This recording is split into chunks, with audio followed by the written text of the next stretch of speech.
Hello everyone and welcome to our side spot in Taiwan and Denmark, a special episode of 218 podcast.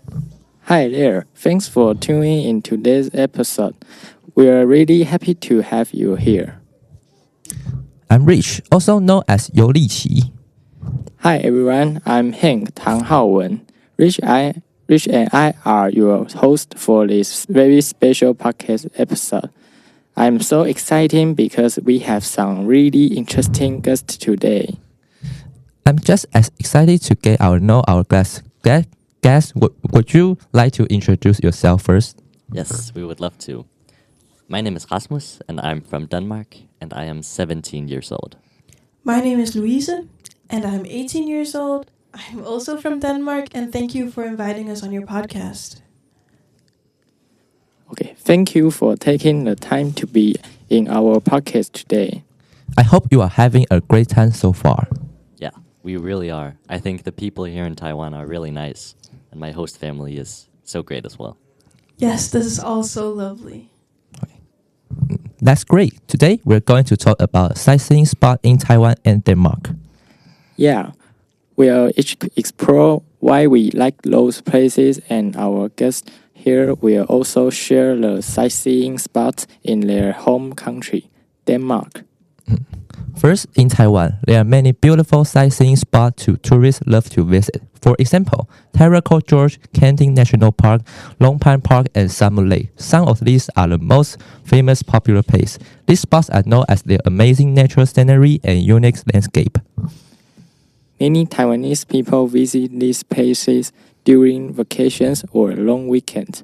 For example, Terracotta Gorge is famous for its marble cliffs and beautiful hiking trails. Canting National Park and Longpan Park are great places to enjoy ocean views and nature. Salmon Lake is also very popular because of its peaceful lake and beautiful mountains. And what about you guys? What are the sightseeing spots in Denmark and what makes it special? I think a special place for me in Denmark are our forests. Once we had a king who cut down all of the forests because he needed the wood to make boats for war. So actually, a lot of the forests we have in Denmark are pretty young, but I think they're very beautiful as well. Another special spot for me is the ocean, because Denmark is surrounded by ocean, so you can see it almost everywhere. Yes. Personally, I like The Little Mermaid. It's very popular. A lot of people say when they actually see it in real life, it's actually way smaller than they imagined. Yeah, and it's in Copenhagen. It is inspired by Hans Christian Andersen, which has also made a lot of popular short stories. And there's also a lot of films that has been made because of his work. He's a Danish author. He was a Danish author. He has unfortunately passed. He has also made stories like the Ugly Duckling. Yeah. And a bit more about Danish sightseeing. There's something called Nyhavn, which translates to New Harbor. It was built by Christian V. And also a bit about Hans Christian Andersen. He's also had a lot of houses on that path. It's also a canal, but there's also houses. Right now those houses are more like restaurants, and like it's become way more touristy, but it still has the old buildings and it's very beautiful. He owned house numbers like 20, 67, 67, and 18. So he's also written some of his fairy tales whilst living in Nyhavn. Yeah.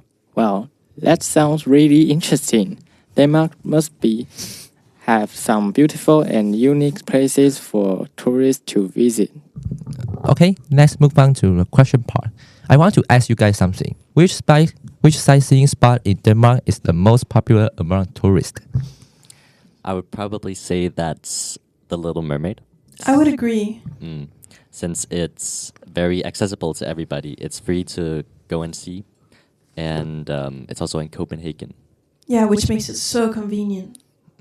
Thanks for tuning in to the podcast. This is Hank. And I'm Rich. See you next time. Bye bye. Bye. Oh, yeah.